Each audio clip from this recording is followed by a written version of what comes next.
నమస్తే, welcome to our channel. నేను మీ పద్మావతి. ఈరోజు మనతో పాటు కోయిదార శ్రీనివాసరాజు గారు ఉన్నారు. నమస్కారం గురుగారు. ఓం నమ శివాయ నమః. గురుగారు, శ్రీ విశ్వావసునామ సంవత్సరం అనేది బ్రహ్మం గారి కాలజ్ఞానం ప్రకారం మనకి చూసుకుంటే ఈ 2025 సంవత్సరం అసలు ఎలా ఉండబోతుంది అంటారు? ఎందుకంటే షష్టగ్రహ కూటమి మనకి తర్వాత రోజు ఉగాది, ముందు రోజే మనకి భూకంపం రావడం జరిగింది. దాని తర్వాత ఉగాది తర్వాత రోజు నుంచి కూడా కొంచెం అక్కడక్కడ అనేది మనకి భూకంపాలు అనేవి వస్తున్నాయని చెప్తున్నారు. ఇంకా మన ఇండియాలో అయితే రాలేదు, మనకి దేవుడి దయ వల్ల. కానీ అక్కడక్కడ మన చుట్టుపక్కల ప్రాంతాల్లో అయితే మనం వింటూనే ఉన్నాం భూకంపాలు ఎక్కువ అవుతున్నాయి అని అనేసి. అయితే ఇది ఒక రకంగా ఉంటే ఇంకా మరి ఏం జరుగుతుందంటారు? అసలు ఇంకా ఎటువంటి విపత్తులు చూడాల్సి వస్తుందంటారు ఈ సంవత్సరం అంతా కూడా మనం? మా శ్రీ విశ్వవసునామ సంవత్సరమున ఈ విశ్వములో అనేది అంతా మంచి జరుగుతుందమ్మా. కాబట్టి ఇప్పుడు విధానం కొంచెం మారిన దాని వలన ఇప్పుడు విషయం ఏమిటంటే టైం టు టైం ఏది జరగట్లేదు. ఈ ఎండాకాలంలో వర్షాలు కూడా కొన్ని ఎదురవుతున్నాయి. దానివల్ల ఈ టయాలలో కూడా కొన్ని వర్షాలు రావటం, కొన్ని పిడుగులు పడటం అలాంటి జరుగుతున్నాయి. అవును, ఇప్పుడు మనం చూసాం వార్తల్లో కూడా ఆంధ్రాలోని వర్షాలు పడే అవకాశం ఉంది. పిడుగులతో కూడిన వర్షాలు, చెట్ల కింద నిలవద్దు అని అంటున్నారు. అంటే ఎండాకాలంలోని వర్షాలు అంటే ఇది భయభ్రాంతులకు గురి చేస్తుంది ఈ విషయం అనేది. వాస్తవం. కాబట్టి ఈ సంవత్సరంలో మంచి ఎంత జరిగిద్దో చెడు అంత కూడా కనబడుతుందమ్మా.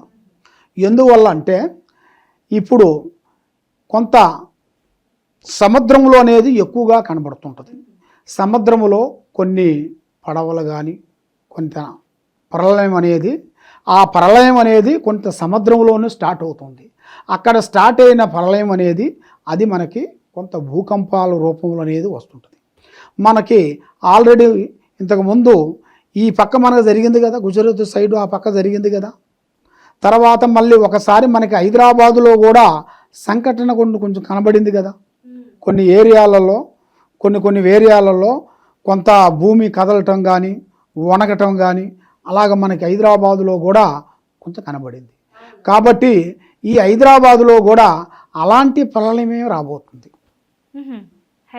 అంటే అది ఇప్పుడు లేదులే అమ్మా, కొంచెం టైం పడుతుంది. కాబట్టి ముఖ్యంగా విదేశాలలో అనేది ఆల్రెడీ వచ్చేసింది. ఆల్రెడీ పెద్ద బిల్డింగులు కూలిపోయినాయి, భూమి వణికింది. కాబట్టి ఆ భూదేవతకి బరువు అనేది ఎక్కువైపోయింది.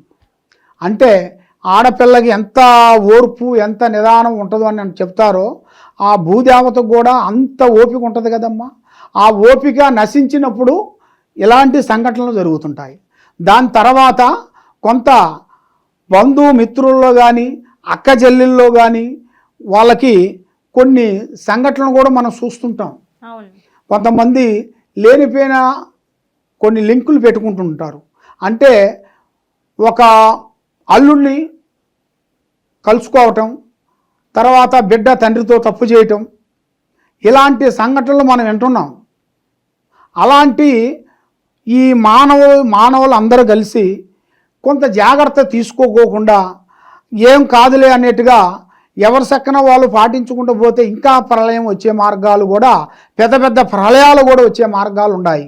కాబట్టి ఆ ప్రళయాలు రాకోకుండా ఉండాలి అంటే మనం కొంత శాంతం చేయాలి, కొన్ని పూజలు చేయాలి, తర్వాత కొన్ని గుళ్ళు కట్టాలి, తర్వాత కొన్ని గురువులు పెద్ద గురువులను పట్టుకొని మనకి ఆది శంకరాచార్యులు గురువు గారు ఉన్నారు కదమ్మా, అలాగా తర్వాత దత్తాత్రేయ గురువు గారు చాలా పెద్ద గురువులు ఉన్నారు కదా. అలాంటి గురువుల దగ్గరికి వెళ్ళి మరి తర్వాత మన చిన్నజీ స్వాములు వారు ఉన్నారు కదా, అలాంటి గురువులు. ఎందుకంటే మనకి పీఠాధిపతులు వాళ్ళు. ఆ పీఠాధిపతులు మన భారతదేశము బాగుండాలి, మనం మంచిగా ఉండాలని వాళ్ళు ఎన్నో హోమాలు చేస్తూ ఎన్నో పూజలు చేస్తూ ఎన్నో చేస్తుంటారు వాళ్ళు. ఎందుకంటే వాళ్ళకి ఆల్రెడీ అర్థమైపోతుంటుంది ఫలానా టైంలో ఫలాంది రాబోతుంది, ఫలాన్ని వస్తుందని వాళ్ళు ముందే గ్రహించి చేస్తుంటారు. అలాంటి వచ్చినప్పుడు మనం కూడా కొంత చర్య తీసుకొని మనం కూడా ఆ గురువులు చెప్పిన మాట విని అదే విధంగా మనం పాటిస్తేనే ఈ మళ్ళా ప్రపంచం మొత్తానికి నాశనం కాకోకుండా ఉంటుంది. లేకపోతే ఇప్పుడు వాయు వరుస లేకోకుండా అయిపోయిందమ్మా, వాయు వరుస లేకోకుండా అయిపోయింది. కుటుంబంలోనే అసలు ఏ వరుస ఎలా పిలవాలనేది కూడా అర్థం కాని పరిస్థితిలో ఉన్నారు. కాబట్టి ఈ తప్పు జరిగినా కొద్దీ ఆ భూమాత కరుణించదు. దానివల్ల ప్రళయం జరిగే మార్గాలు కూడా కొన్ని ఉన్నాయి. ప్రస్తుతానికి వరకు కొన్ని విదేశాలలోనే జరుగుతున్నాయి. 10% వరకు అక్కడే ఉంది. మన ఇండియాలో వరకు ఒక 5% వరకు కనపడుతుంది. కాబట్టి మనం కొంత జాగ్రత్తలు కొన్ని తీసుకునేట్టుగైతే చాలా వరకు బాగుంటుందమ్మా. అయితే గురువు గారు మీరు అన్నట్టు వాస్తవమే, కానీ ఈ గన్ కల్చర్ కూడా కాస్త మన ఇండియాలో అనేది ఇంతవరకు లేదు. అక్కడక్కడ మనం వింటూ ఉండొచ్చు, కాశ్మీర్ కావచ్చు, లేకుంటే బీహార్ కావచ్చు. బట్ ఇదే ప్రవర్తన అనేది చూస్తే మరో అమెరికా అవుతుందేమో మన ఇండియా కూడా ఈ గన్ కల్చర్ విషయాల్లో, ఒకరినొకరు కాల్చుకునే విషయంలో అనే భయం కూడా ఏర్పడుతుంది. మరి బ్రహ్మంగారి కాలజ్ఞానం ప్రకారం చూస్తే గనక మరి ఇలాంటి విభక్తులు ఇంకా ఎన్ని వచ్చే అవకాశం ఉందంటారు అసలు? వాస్తవమ్మా, ఇది ప్రస్తుతానికి ఇలా ఉంది కాబట్టి ఇక గతంలో కూడా జరగాల్సినవి కూడా అలాంటి సంఘటనలు కొన్ని ఎదురవుతాయి, అలాంటి ప్రమాదాలు ఎదురవుతాయి. కాబట్టి మనం బయటికి పోవాలంటేనే భయం వస్తుందమ్మా. ఎందువల్లంటే ఎవరు మంచివాడా ఎవరు చెడ్డవారు అనేది మనకు తెలియదు కదా. కాబట్టి దానివల్ల చిన్న మాట పోయి పెద్ద మాట అవుతుంది. దానివల్ల పెద్ద ప్రళయాలు అవుతాయి. దానివల్ల చాలా సికాకులు అవుతాయి. కాబట్టి ఏది చేయాలన్నా ఏ పని చేయాలన్నా కూడా కొన్ని జాగ్రత్తలు కొన్ని తీసుకొని మనం వెళ్ళాలి. ఎప్పుడు పడితే ఎప్పుడు, ఎక్కడ పడితే ఎక్కడ, ఎవరో రమ్మంటే వారి దగ్గర పోవటం, ఏది చెప్తే ఎవరో ఏదో చెప్పారని అది చేయటం అలాంటివి చేయొద్దండి. ఏది చేయాలన్నా కూడా కొన్ని జాగ్రత్తలు తీసుకోవాలి. పెద్దవాళ్ళని గౌరవించాలి, అమ్మానాన్నని గౌరవించాలి, వృద్ధుల్ని ప్రేమించాలి. కాబట్టి ఎక్కువ శాతము మనం చేయాల్సింది కొన్ని ధర్మధాన్యములు కొన్ని చేయాలి. తర్వాత ముసలి వాళ్ళకి, వృద్ధులకి సహకారం చేయాలి. ఎందువల్ల అంటే వాళ్ళకి ఏ ఆధారం ఉండదు కాబట్టి సొంత కొడుకే తల్లిదండ్రుల్ని వదిలిపెట్టి అనాథ ఆశ్రమంలో ఉంచే అంత పరిస్థితి వచ్చేసింది.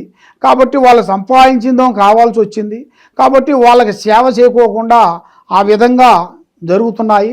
కాబట్టి ఏది చేయాలన్నా కూడా కొన్ని జాగ్రత్తలు తీసుకునేట్టుగైతే చాలా వరకు బాగుంటుందమ్మా. అయితే గురుగారు చివరిగా నాదొక ప్రశ్న. అయితే ఈ కలియుగ అంతం అనేది ఇంకా మొదలైపోయింది. అయితే ఈ 2030తోనే ఇంకా కలియుగం అంతమైపోతుంది, తర్వాత సత్యయుగం మొదలవుతుంది అని అంటున్నారు. ఇది వాస్తవమే అంటారా? మన ఇలా చూసుకుంటే మనకి ఇంకొక 6 సంవత్సరాల వ్యవధి మాత్రమే ఉంది, ఈ 2025 నుంచి 2030 వరకు చూసుకుంటే. మరి దీని తర్వాత ఇంకా కలియుగం అనేదే ఉండదు, కంప్లీట్ అయిపోయింది అని అంటున్నారు. మరి ఇది వాస్తవమే అంటారా అండి? అమ్మా, మీరు చెప్పింది మాట కరెక్టే. కాబట్టి దానికి అనేది ఒకటి ఉంటుందమ్మా. కాబట్టి అది కొంచెం టైం ఉంది, ఇంకా కొన్ని సంవత్సరాల టైం, 30 సంవత్సరాలు అయిపోయిన తర్వాత అప్పుడు తప్పకుండా అది అయ్యే మార్గాలు కూడా ప్రళయం వస్తాయి. ఆ ప్రళయం వల్ల భూమండలం మొత్తం కదలిక మారిపోతుంది. అర్థమవుతుందా?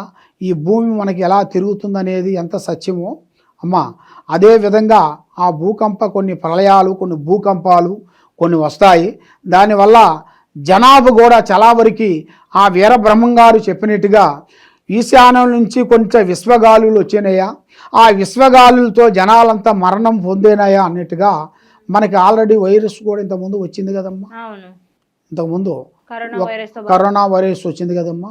ఆ కరోనా వైరస్లో ఎంతమంది చనిపోయారు. ఆ విధంగా అలాంటి ఇంకా కొన్ని వచ్చే సిచ్యువేషన్లు కూడా కొన్ని కనబడుతున్నాయి. కొన్ని జంతువుల మీద ఇప్పుడు కొన్ని రాబోతున్నాయి.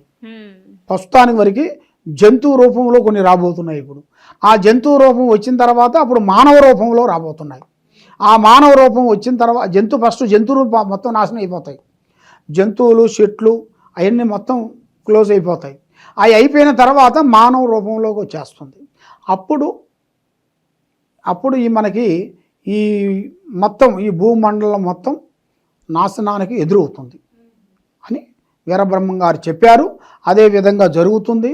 కాబట్టి అది సత్యం.